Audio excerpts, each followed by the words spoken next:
ओम शांति। 3 अप्रैल 2026 की साकार मुरली। मीठे बच्चे बाप समान रहमदिल बन अनेकों को रास्ता बताओ। जो बच्चे दिन रात सर्विस में लगे रहते हैं वही बहादुर हैं। प्रश्न है आज का, ऊंची तकदीर का मुख्य आधार किस बात पर है? उत्तर में बाबा कहते हैं, याद की यात्रा पर। जितना जो याद करता है उतनी ऊंची तकदीर बनाता है। शरीर निर्वाह कर्म करते बाप और वर्षे को याद करते रहो तो तकदीर ऊंची बनती जाएगी। गीत है, तकदीर जगा कर आई हूँ। ओम शांति। बच्चे जब पैदा होते हैं तो अपने साथ कर्मों अनुसार तकदीर ले आते हैं। कोई साहूकार पास, कोई गरीब के पास जन्म लेते हैं। बाप भी समझते हैं कि वारिस आया है, जैसे जैसे दान पुण्य किया है उस अनुसार जन्म मिलता है।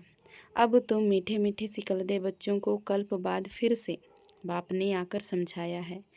बच्चे भी जानते हैं कि हम अपनी तकदीर ले आए हैं, स्वर्ग की बादशाही की तकदीर ले आए हैं।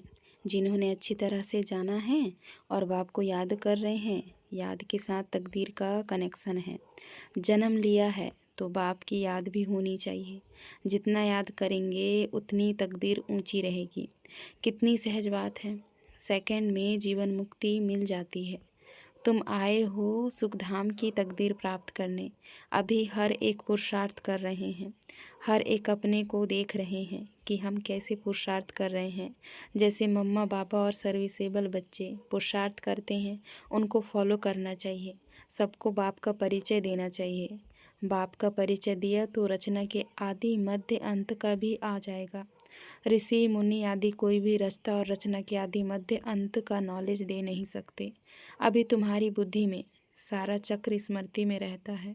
दुनिया में कोई भी बाप और वर्षे को नहीं जानते। तुम बच्चे अब बाप को और अपनी तकदीर को जानते हो।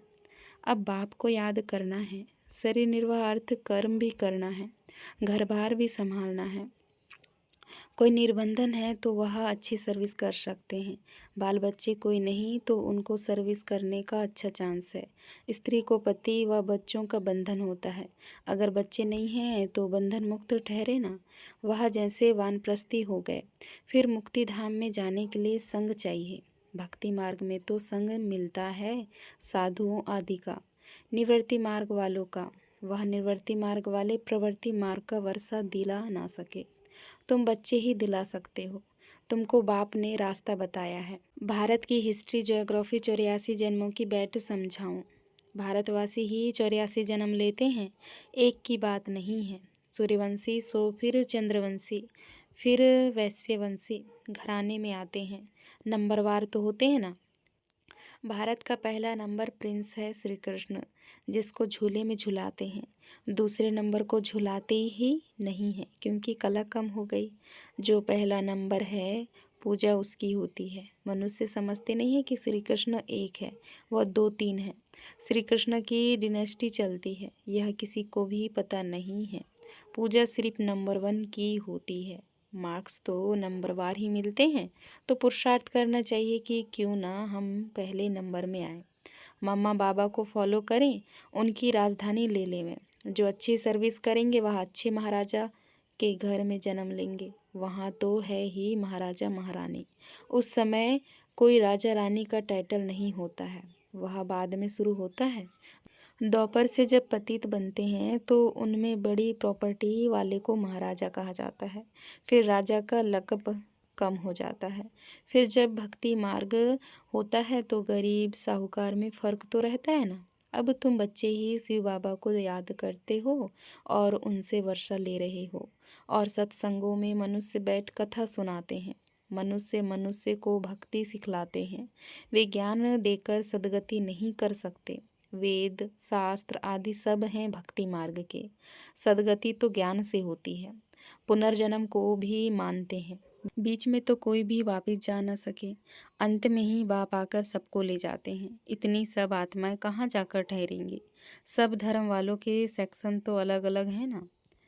तो यह भी समझाना है, यह किसी को पता नहीं है कि आत्माओं का भी झाड़ है। तुम बच्चों की बुद्धि में सारे झाड़ का ज्ञान रहता है। आत्माओं का झाड़ भी है, जीव आत्माओं का भी झाड़ है। बच्चे जानते हैं कि हम यह पुराना शरीर छोड़कर घर जा रहे हैं। मैं आत्मा इस शरीर से अलग हूँ। यह समझना गोया जीते जी मरना, आप में मर गई दुनिया। मित्र संबंधी आदि सबको छोड़ दिया। पहले पूरी शिक्षा लेकर मर्तबे के अधिकारी बन फिर जाना है। बाप को याद करना तो बहुत सहज है। भल कोई बीमार हो उनको भी कहते रहना चाहिए कि शिव बाबा को याद करो तो विक्रम विनाश होंगे। जो पक्के योगी हैं उनके लिए जल्दी मरना अर्थात शरीर छोड़ना भी अच्छा नहीं है, क्योंकि वह योग में रहकर रूहानी सेवा करते हैं। मर जाएंगे तो सेवा कर नहीं सकेंगे। सेवा करने से अपना उच्च पद बनाते रहेंगे और भाई बहनों की सेवा भी होगी। वह भी बाप से वर्षा पा लेंगे। हम आपस में भाई भाई हैं, एक बाप के बच्चे हैं। बाप कहते हैं मुझे याद करो तो विक्रम विनाश होंगे। आगे भी ऐसे कहा था। किसको भी समझा सकते हो बहन जी अथवा भाई जी, तुम्हारी आत्मा तमोप्रधान बन गई है। जो सत्वप्रधान थी अब फिर तमोप्रधान से सत्वप्रधान बन सत्वप्रधान दुनिया में चलना है। आत्मा को सत्वप्रधान बनाना है याद की यात्रा से। याद का पूरा चार्ट रखना चाहिए। ज्ञान का चार्ट नहीं रख सकेंगे। बाप तो ज्ञान देते रहते हैं, जांच कर रखनी है कि हमारे ऊपर जो विकर्मों का बोझा है वह कैसे उतरे। इसलिए याद का चार्ट रखा जाता है। हमने कितना घंटा याद किया। मूल वतन को भी याद करते हैं, फिर नई दुनिया को भी याद करते हैं। उथल पुथल होनी है, उसकी भी तैयारी हो रही है। बॉम्ब शादी भी बनते जाएंगे। एक तरफ कहते हैं कि हम ऐसे ऐसे मौत के लिए सामान बना रहे हैं, दूसरी तरफ कहते हैं मौत का सामान नहीं बनाओ। समुद्र के नीचे भी मारने का सामान रखा है, ऊपर आकर बॉम्ब छोड़ फिर समुद्र में चले जाएंगे। ऐसी ऐसी चीज़ें बनाते रहते हैं। यह अपने ही विनाश के लिए कर रहे हैं। मौत सामने खड़ा है, इतने बड़े बड़े महल बना रहे हैं। तुम जानते हो यह सब मिट्टी में मिल जाएंगे, किनकी दबी रही धूल में। लड़ाई जरूर होगी, कोशिश कर पॉकेट सबके खाली करेंगे। चोर भी कितने घुस पड़ते हैं, लड़ाई पर कितना खर्चा करते हैं। यह सब मिट्टी में मिल जाना है। मकान आदि सब गिरेंगे। बॉम्ब्स आदि गिरने से सृष्टि के 3 भाग खल्लास हो जाते हैं, बाकी एक भाग बच जाता है। भारत एक हिस्से में है ना, बाकी तो सब बाद में आए हुए हैं। अभी भारत खंड का ही भाग बचेगा। मौत तो सबका हो नहीं है, तो क्यों ना हम बाप से पूरा वर्षा ले लेवें। इसलिए बाप कहते हैं लौकिक संबंधियों से भी तोड़ निभाना है। बाकी बंधन नहीं है तो बाबा राय देंगे कि क्यों नहीं सर्विस पर लग जाते हो। स्वतंत्र हैं तो बहुतों का भला कर सकते हैं। अच्छा, कहाँ बाहर न जाए तो अपने मित्र संबंधियों पर ही रहम करना चाहिए। आगे कहते थे ना कि बाबा रहम करो, अब तो तुमको रास्ता मिला है तो औरों पर भी रहम करना चाहिए, जैसे बाप रहम करता है। बाप कहते हैं मुझे याद करो तो विक्रम विनाश होंगे। सन्यासी लोग तो हठ योग आदि की कितनी मेहनत करते हैं। यहाँ तो यहाँ कुछ नहीं है, सिर्फ याद करो तो पाप भस्म हो जाएंगे। इसमें कोई तकलीफ नहीं, सिर्फ याद की यात्रा की बात है। उठो बैठो कर्मेंद्रियों से भल कर्म भी करो, सिर्फ बुद्धि का योग बाप से लगाओ।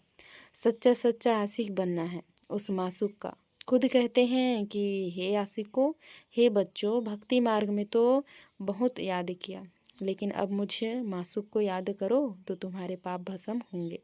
मैं गारंटी करता हूँ कोई कोई बात शास्त्रों में आ गई है। भगवान द्वारा गीता सुनने से तुम जीवन मुक्ति पाते हो। मनुष्य द्वारा गीता सुनने से जीवन बंध में आ गए हो, सीढ़ी उतरते आए हो। हर एक बात में विचार सागर मंथन करना है, अपनी बुद्धि चलानी है। यह बुद्धि की यात्रा है जिससे विक्रम विनाश होंगे।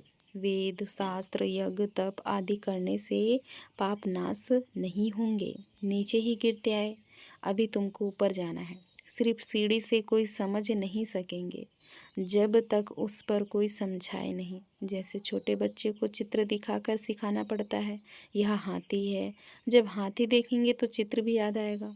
जैसे तुम्हारी बुद्धि में आ गया है, चित्र में हमेशा छोटी चीज़ दिखाई जाती है। तुम जानते हो कि वैकुंठ तो बड़ा होगा ना, बड़ी राजधानी होगी, वहाँ हीरे जवाहरातों के महल होते हैं। वह फिर प्रलोभ हो जाते हैं, सब चीज़ें गायब हो जाती है। नहीं तो यह भारत गरीब कैसे बना। साहूकार से गरीब, गरीब से साहूकार बनना है। यह ड्रामा बना बनाया है, इसलिए सीढ़ी पर समझाया जाता है। नए नए आते हैं, उनको समझाने से प्रैक्टिस होगी। मुख खुल जाएगा। सर्विस लायक बच्चों को बनाया जाता है। कई सेंटर्स पर तो बहुत बच्चे अशांति फैलाते रहते हैं। बुद्धि योग बाहर भटकता है तो नुकसान कर देते हैं, वायुमंडल खराब कर देते हैं। नंबरवार तो है ना। फिर बाप कहेगा तुमने पढ़ा नहीं तो यह हाल अपना देखो। दिन प्रतिदिन जास्ती साक्षात्कार होते रहेंगे। पाप करने वालों को सजाएं भी मिलती रहेगी। फिर कहेंगे नाहिक हमने पाप किया। बाप को सुनाकर प्रायश्चित करने से कुछ कम हो सकता है, नहीं तो वृद्धि होती रहेगी। ऐसा होता रहता है। खुद भी महसूस करेंगे, परंतु फिर कहते क्या करें। हमारी यह आदत मिटती नहीं। इससे तो घर जाकर रहें। कोई तो अच्छी सर्विस करते हैं, कोई डिस सर्विस भी करते हैं। हमारी सेना में कौन कौन बहादुर है, यह बाप बैठ नाम बताते हैं। बाकी लड़ाई आदि की यहाँ बात नहीं है। यह है बेहद की बातें। अच्छे बच्चे होंगे तो बाप जरूर महिमा भी करेंगे। बच्चों को बहुत रहमदिल कल्याणकारी बनना है, अंधों की लाठी बनना है, सबको रास्ता बताना है कि बाप को याद करो तो विक्रम विनाश होंगे। पाप आत्मा और पुण्य आत्मा कहते हैं ना, ऐसे थोड़ी कि अंदर परमात्मा है वह आत्मा कोई परमात्मा बन जाती है। यह सब रॉन्ग है। परमात्मा पर थोड़े ही पाप लगता है, उसका तो ड्रामा में पार्ट है सर्विस करने का। मनुष्य ही पापात्मा पुण्यात्मा बनते हैं। जो सत्वप्रधान थे वही तमोप्रधान बने हैं। उनके तन में बाप बैठ सत्वप्रधान बनाते हैं तो उनकी मत पर चलना पड़े ना। अभी बाप ने तुम बच्चों को विशाल बुद्धि बनाया है। अभी तुम जानते हो कि राजधानी कैसे स्थापन हो रही है। बाप ही ब्रह्मा तन में आकर ब्रह्मा मुख वंशावली बच्चों को राजयोग सिखाए देवी देवी देवता बनाते हैं। फिर पुनर्जन्म ले सीढ़ी उतरते हैं। अब फिर सब रिपीट करना है। बाप फिर ब्रह्मा द्वारा स्थापना करा रहे हैं। योग बल से तुम 5 विकारों पर जीत पाकर जगतजीत बनते हो। बाकी लड़ाई आदि की कोई बात नहीं। अच्छा, याद प्यार लेते हैं। मीठे मीठे सिखल दे बच्चों प्रति माता पिता बाप दादा का याद प्यार और गुड मॉर्निंग। रूहानी बाप की रूहानी बच्चों को नमस्ते। हम रूहानी बच्चों की रूहानी माता पिता बाप दादा को याद प्यार और गुड मॉर्निंग। नमस्ते नमस्ते, शुक्रिया बाबा शुक्रिया। धारणा के लिए मुख्य सार। पहला पॉइंट, बंधन मुक्त बन बाप की सर्विस में लग जाना है, तब ही ऊंची तकदीर बनेंगी। रहमदिल बन अनेकों को रास्ता बताना है, अंधों की लाठी बनना है। दूसरा पॉइंट, इस शरीर से ममता और निकाल जीते जी मरना है, क्योंकि अब वापस घर जाना है। बीमारी में भी एक बाप की याद रहे तो विक्रम विनाश हो जाएंगे। आज का वरदान है, कल्याण की भावना द्वारा हर आत्मा के संस्कारों को परिवर्तन करने वाले निश्चय बुद्धि भव। विस्तार है, जैसे बाप में 100% निश्चय बुद्धि हो। कोई कितना भी डगमग करने की कोशिश करे लेकिन हो नहीं सकते। ऐसे दैवी परिवार व संसारी आत्माओं द्वारा भल कोई कैसा भी पेपर ले, क्रोधी बन सामना करे व कोई इंसल्ट कर दे, गाली दे, उसमें भी डगमग हो नहीं सकते। इसमें सिर्फ हर आत्मा प्रति कल्याण की भावना हो। यह भावना उनके संस्कारों को परिवर्तन कर देगी। इसमें सिर्फ अधीर्य नहीं होना है, समय प्रमाण फल अवश्य निकलेगा। यह ड्रामा की नोट है। स्लोगन है, पवित्रता की शक्ति से अपने संकल्पों को शुद्ध ज्ञान स्वरूप बनाकर कमजोरियों को समाप्त करो। ये अव्यक्त इशारे, महान बनने के लिए मधुरता और नम्रता का गुण धारण करो। वाचा में सदा सत्यता और मधुरता हो तो वाणी की मार्क्स जमा होती रहेगी। मधुरता का गुण जीवन में है तो हर बोल मोती समान होंगे।